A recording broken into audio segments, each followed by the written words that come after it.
मान्यताएं हैं, हमारे प्रथागत कानून हैं, जो अनंत काल, जो हमारे अपने पूर्वजों ने हमारे अपने सामाजिक मूल्यों को, व्यवस्थाओं को बनाते हुए जो कायम किया, जिसको अंग्रेजों ने भी मान्यता प्रदान की, और साथ ही साथ संविधान जब आजादी के बाद जब उसका निर्माण हुआ तो 13(3)क के अंतर्गत हमारे प्रथागत कानूनों को भी मान्यता दी गई। ये हम लोग सब जानते हैं। ये वर्तमान सरकार भाजपा जो केंद्र में बैठी है वो भी ये अच्छी तरह से जानती है कि आदिवासी का इतिहास क्या है, उसकी व्यवस्थाएं क्या है, उसकी पूंजी क्या है, उसकी विरासत क्या है। हमारी विरासत हमारी जमीन है, हमारी विरासत हमारे अपने खनिज पदार्थ तो है ही, और साथ ही साथ हमारे अपने प्रथागत कानून जिनसे हमारा अपना समाज संचालित होता है, और इसको हम बहुत प्यार करते हैं, मूल उसको हम महत्व देते हैं, क्योंकि उसी के द्वारा हमारी पहचान विशिष्ट बनती है। और इसीलिए हमें संविधान में भी इन्हीं सब चीजों के चलते हमारे लिए 244 एक के अंतर्गत 5वीं अनुसूची और फिर 6वीं अनुसूची का भी प्रावधान दिया है, ताकि आदिवासी जो अपने नियम कानून, प्रथागत कानून के द्वारा संचालित होता है, उसकी व्यवस्थाएं बरकरार रहें। हम आज भी जो पढ़ा व्यवस्था बोलते हैं, माझी परगनायत बोलते हैं, बुखलोसोर बोलते हैं, मानकी मुंडा बोलते हैं, तो वो व्यवस्थाएं उसी संवैधानिक व्यवस्था मतलब मान्यता के अंतर्गत संचालित है, और हमें इस बात पे गर्व है। ये आदिवासी हमारे चाहे पूरे देश भर के हो, हमारे क्रांतिकारी जो अगुआ रहे, या झारखंड में जहाँ अभी हम लोग छोटा नागपुर या फिर संथाल परगना बड़ा नागपुर से हमारे जो राष्ट्रीय अध्यक्ष जी आए हैं, तो हम लोग सबको पता है कि देश में जो सबसे पहला जो सिपाही आंदोलन बोला जाता है 1857 मंगल पांडे की अगुवाई में, उससे 70 साल पहले 1784 में बाबा तिलका मांझी के द्वारा अंग्रेजों के खिलाफ बिगुल, उनके शोषण के खिलाफ में बजाया गया था, और इसीलिए वो संघर्ष जो वहां से चालू हुआ, हम ये बात को अच्छी तरह से जानते हैं कि आदिवासी जो है उसने कभी भी अपने मूल्यों से, अपने स्वाभिमान जो उसके जल जंगल जमीन से जुड़ा हुआ है, उसकी व्यवस्थाओं से जुड़ा हुआ है, उससे कभी भी समझौता नहीं किया।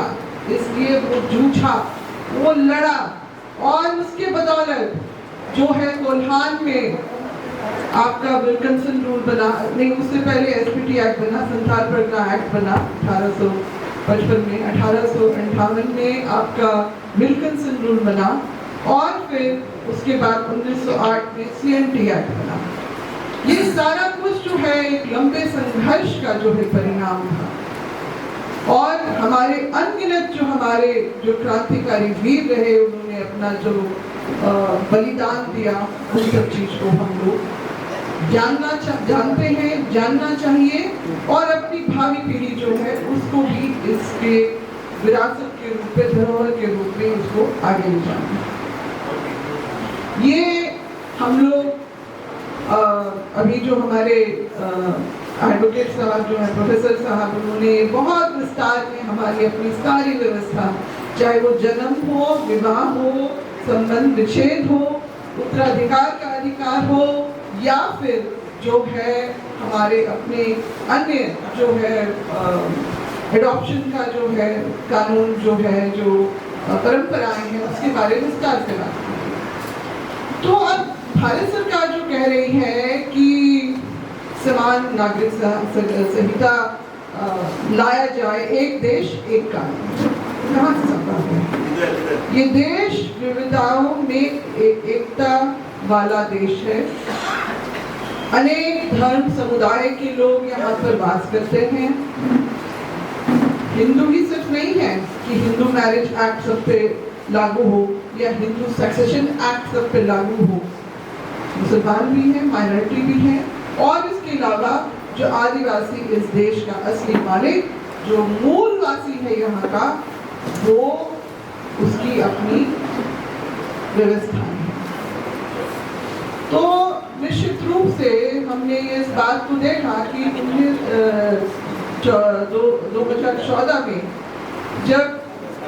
भाजपा सत्ता में आई तो उन्होंने अपना चुनावी एजेंडा रखा था कि ये यूसीसी भी रखा था, और इनका ये जो पृष्ठभूमि 1994 में नागपुर में ही बनी थी, आरएसएस के हेडक्वार्टर में, कि अधिवेशन हुआ था जिसमें था कि आदिवासियत को खत्म करना और संपूर्ण हिंदू राष्ट्र बनाना। उसी को अमली जामा पहनाया जाना शुरू हुआ 20 साल बाद 2014 में प्रधानमंत्री नरेंद्र मोदी जी के नेतृत्व। वो इस तरह से कि 2014 में ही हमने देखा कि चर्च में हमले शुरू हो गए, 2015 में मॉब लिंचिंग मुसलमानों पे शुरू हो गई, आदिवासी जिनके नाम पे बहुत सारे संगठन जो आरएसएस और जो विश्व हिंदू परिषद चलाता है, वनवासी कल्याण केंद्र और आपका एकलव्य विद्यालय और सेवा भारती और 3 और संगठन है, मुझे उनके नाम नहीं याद आ रहे हैं, तो उसको सीधा उसका गला तो नहीं काट सकता, हाँ उसने जड़ काटना शुरू कर दिया। वो किस तरह से कि आदिवासी हिंदू ही तो है, तो उसको अलग से कॉलम कोड क्यों? आजादी के बाद से मतलब आजादी से पहले से जब अंग्रेजों ने इस देश में जनगणना शुरू की थी तो आदिवासियों को अलग कॉलम कोड में रखा। हमारी गिनती बजाते आदिवासी के तौर पे हुई, मतलब अलग अलग जो है हेडिंग में, कभी अब हमें प्रकृतिवासी, कभी आदिवासी, कभी इंडिजिनियस, इस तरह के अलग अलग जो 1871-72 से जो शुरू हुआ, 1941 तक जो चला, और आजादी के बाद भी हम लोगों को अदर्स यानी ट्राइबल रिलीजन एंड अदर पर्सवेशंस यानी आदिवासी धर्म एवं अन्य मान्यताओं के अंतर्गत हमें अलग कॉलम जो 7वां हुआ करता था, उसको बोलते बोलते इन्होंने 2019 में जो प्रपत्र जनगणना का छपा उसमें हटा दिया। देखिए किस तरह से बड़े सुनियोजित ढंग से इन्होंने, और इसके लिए बहुत हद तक हम लोग खुद भी इसके लिए जिम्मेदार हैं, जो पर्याप्त रूप से हिंदूकरण हो गया और मंदिर जाना, पर्व मनाना सब में, क्योंकि आदिवासियों में धार्मिक कट्टरता नहीं है, तो इसलिए बहुत आसानी से वो कहीं भी मुड़ जाते हैं, और इसका खामियाजा ना जो इस तरह से हमें भुगतना पड़ रहा है, भले हम इसको मानने को तैयार नहीं है, मगर दूसरे लोग हमारे ऊपर ये लेवल चिपकाने में कोई गुरेज नहीं कर रहे हैं और बड़े जोरदार तरीके से कर रहे हैं। झारखंड में खास तौर से हमारे जब लोग सरना लिखाते हैं अपने धर्म के कॉलम में, तो उसको कंप्यूटर से करके आ जाता है हिंदू है। बहुत जनजाति के लोग लिख रहे हैं सरना, हिंदू आ जाता है। तो ये जबरन धर्मांतरण हमारा हो रहा है बड़े तरीके से। अब जो धर्मांतरित होके ईसाई बन गए हैं, आज की डेट में उनको बोल रहे हैं कि हिंदू धर्म में वापसी करो, नहीं तो टेररिस्ट हो जाओगे। और दूसरी तरफ हमारा कोड हटा के जबरन धर्मांतरण करके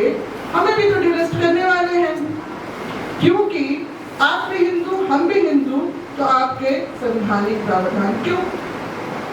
सब कुछ खत्म हो जाएगा, मिटा दिया जाएगा। अब आप तो हमारे बराबर हो गए ना, अब आप आदिवासी तो रहे नहीं, और आदिवासी जो वर्ण व्यवस्था में कहीं नहीं था, क्योंकि वो तो विशिष्ट है, वो अलग है। ना वो ब्राह्मण है, न क्षत्रिय है, न वैश्य है, ना वो शूद्र है। पर अब इस स्थिति में वो महाशूद्र या महादलित से भी शायद उसकी स्थिति बदतर हो जाएगी, क्योंकि हमारा इतिहास, विरासत, हमारा सब कुछ, हमारी पहचान, अस्तित्व सब खत्म हो जाएगा इस यूसीसी यानी सामान्य नागरिक संहिता के लागू। पहला एक जो वैसे तो 2016 में इन्होंने 21वां जो विधि आयोग गठन करके इन्होंने मंतव्य उस समय भी मांग लिया था, और कहते हैं कि 90,000 के तकरीबन जो है पिटिशन गए। 2018 में उसको जो है बंद कर दिया गया। इस जो व्यक्तित्व के साथ जो सुप्रीम कोर्ट के पूर्व न्यायाधीश के द्वारा बलबीर सिंह चौहान जी ने ये कहा कि इस देश में यूसीसी जो है वो वांछनीय नहीं है, इसकी कोई जरूरत नहीं है, क्योंकि विविधताओं का ये देश है। और इसीलिए वो समझ रहे हैं लोग कि आखिर जब ये संविधान के आर्टिकल 44 में ये बात है, यूसीसी वाली बात है, तो आखिर क्यों नहीं इसको इतने वर्षों तक लागू किया गया? क्योंकि ये संभव ही नहीं है, ये हमारे ताने बाने के अनुरूप नहीं है।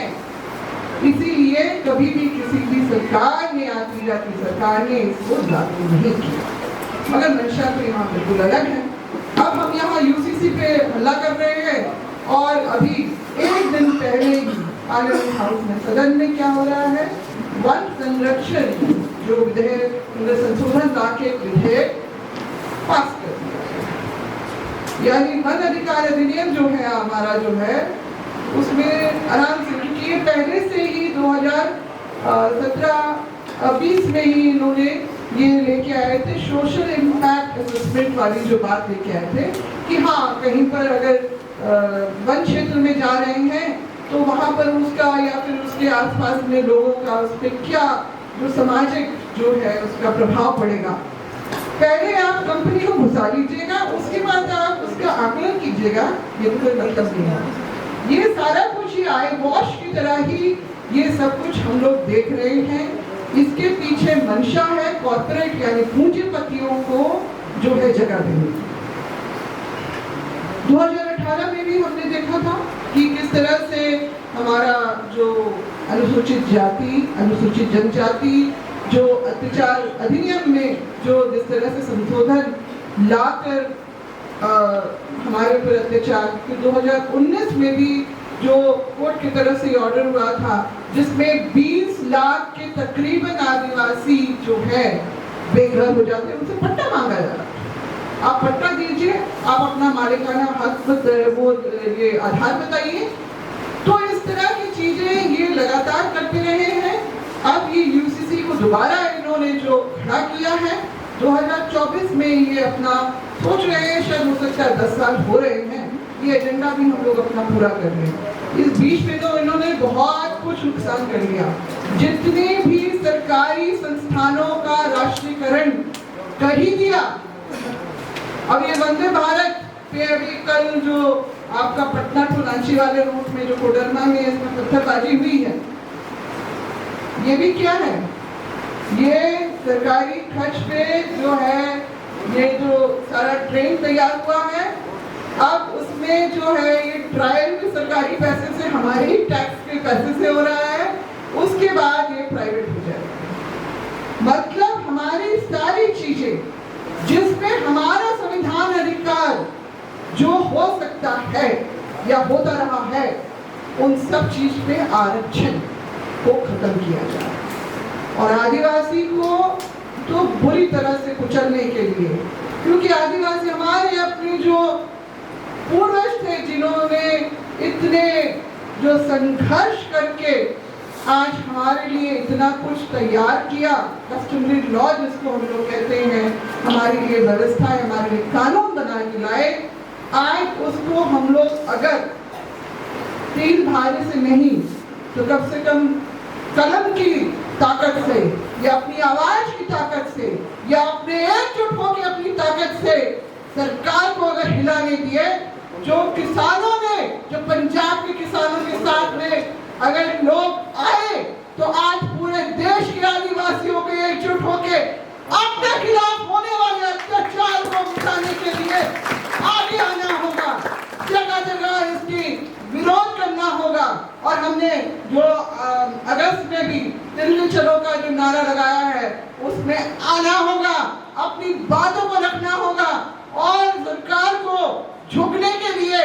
पीछे हटने के लिए आदिवासी को वही तेवर दिखाना होगा जो हमारे पूर्वज दिखाते आए हैं। जब अंग्रेजों को घुटने टेकवा दिए, तो फिर ये तो भारत सरकार है जो हम उनको बताएंगे कि संविधान जो है, लोकतंत्र में आदिवासी की क्या अहमियत है और उसको उसका अधिकार कोई नहीं छीन सकता है। और इसके लिए हम लोगों को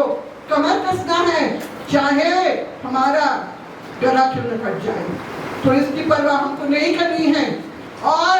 हम लोगों को अपने खिलाफ हो रहे हर उस हमले के प्रति तैयार रहना होगा, हर चीज को समझना होगा। और मैं देखती हूँ कि हम लोग जितना भी बात कर लें, इसमें सत्य, इसमें कोई झूठ नहीं है कि हिंदू आदिवासी है। ये जो हमारे लोग इतना कुछ होने के बाद भी, आज भी हमारे बहुत सारे लोग, मैं अपने अगल बगल ही देखती हूँ, कहते नहीं हमारी तो आस्था है। आस्था तो ठीक है भाई, मैं भी निरादर नहीं कर रही हूँ, मगर हमारा धर्म पहला क्या होना चाहिए, अपने अस्तित्व को बचाना। तो अगर हम उन्हीं नहीं बचे, तो वो काल्पनिक देवी देवता हमें तो बचाने नहीं आने वाले करते। तो इसीलिए हम लोगों को आज इस बैठक को अगर सार्थक बनाना है, इस संगोष्ठी को सार्थक बनाना है, तो निश्चित रूप को हमारे अपने संवैधानिक अधिकारों को बचाने के लिए हम लोगों को धारदार रणनीति बना के आगे बढ़ना होगा। इतना ही कहते हुए जय हिंद, जय झारखंड, जय आदिवासी, एक तीर एक कमान।